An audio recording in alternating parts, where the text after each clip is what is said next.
sabi mo daw ano kung nang bababae siya? Ano bang gusto niyong linawin dyan? Hindi niya nag-alo yun. Binigyan lang siya kasi nakainom si Rafi. Ito namang si babae, nag-announce na. Binigyan ako ng 250,000. Sabi ko nga yung mukha na yan, sabi ko kahit 5,000, hindi ko bibigyan eh. Dinala ko si Osang doon sa kanya, sa Davao. Si Osang? Oo. Yung artista? Oo.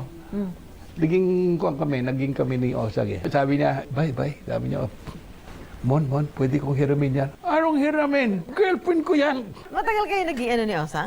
Secret na. Nagkakita-kita kami ni Osang dito pag naimbita ako sa debate. Meron siyang program noon di ba? Oo, meron sila. Yung Kasama siya doon nag-cheer sa akin. I will kill more if only to get rid of drugs. In fact, ngayon, malaking yung aking sama na loob in the sense that hindi niya ginawa yung dapat niyang gawin bilang Pangulo. Yung mga war on drugs, mukhang hype lang In fact, marami na lumalabas ngayon na mga pinapatay nila, mga tauhan ng mga sinusuportahan nila sindikato. Masakit yun sa akin.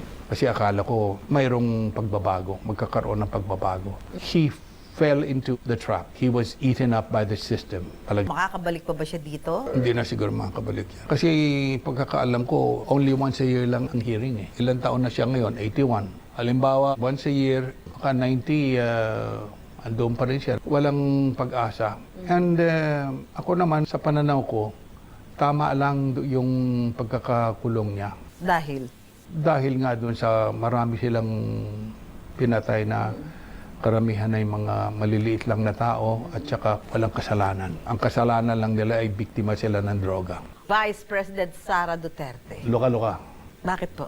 Kita mo naman yung kanyang asa. Nung sabi niya, papatayin daw niya na parang may tama ito sa ulo She's unhinged, psychologically defective. Pero nung pumupunta kayo kay dating Pangulong Duterte, nakikita niyo siya, nakakausap niyo siya? In fact, binabastos niya si Digong nung araw. Pakitang tao na lang yung pumupunta siya sa The Hague. Nung araw yan, bastos yan, binabastos niya yung tatay niya. Kaya kung bisa natatawa na lang ako Yung pag nakikita mo? Oo. Yung mga nakikita natin ngayon, lagi siyang nandoon. In fact, yung tatay niya, gusto siyang maging Pangulo. Dahil galit siya sa tatay niya, Vice President na lang tinakbo niya. Kung anong gusto ng tatay niya, sinusuway niya. Nung araw pa, publicly, pinahihiya niya yung tatay niya. Kaya sasabihin, pupunta niya sa The Hague.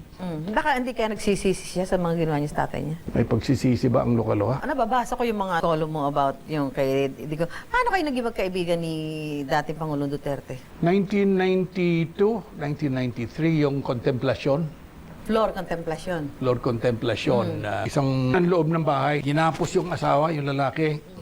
Ni-rape yung babae sa harap ng asawa. Nahuli nila Digong. Si Digong kasi vigilante. Kinuha niya yung 38 niya. Sabi niya, barilin mo yung tao. Sir, hindi ko magawa. Ni-rape yung kon. Ginahasa yung misis mo sa harap mo. Hindi mo, ayun pagkakataon na. Hindi sir, hindi ko magawa Liga, kinuha niya yung kamay ng tao. Dito lang pinutukan yung tao, patay yung suspect. Ayan, sabi niya, nakaganti ka na. Mayroon pang isa, pinatawag niya yung nagnakaw. Tinawag yung isang tao. Sabi niya, saan mo dinala yung nakaw? Tinago ko po, sir. Pinalo niya ng martilyo yung kamay. Yung pala pulis yun, custodian.